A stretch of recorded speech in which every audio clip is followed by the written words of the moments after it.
मेरे blog pay काफियों के comment आते हैं तुम नेपाली गलो तो नेपाली में वीडियो क्यों नहीं बनाती, तो आज मैं फर्स्ट टाइम ट्राई करूंगी। आज अब मलाई बिहेमा जानु छ, म बेहुला तर्फबाट जान्छु, तर यो नराम्रो अनुहार लिएर कहाँ कहाँ घुम्ने, अब घरमा पनि छोड्न पाइँदैन।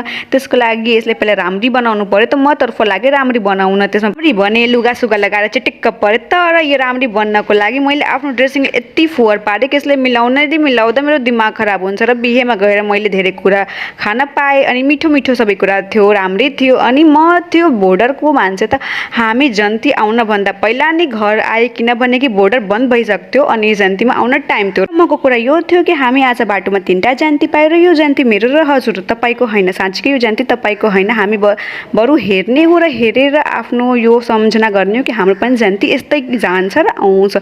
म घर आएपछि म यति थाकिसकेको थियो कि सोध्दा नि नसोध्नु। पछि म आफ्नो यो नराम्रो अनुहारलाई पोछेर अझै नराम्रो बनायो। हजुरलाई अहिलेसम्म मेरो भिडियो राम्रो लाग्यो त फलो गरेर माया दिनु।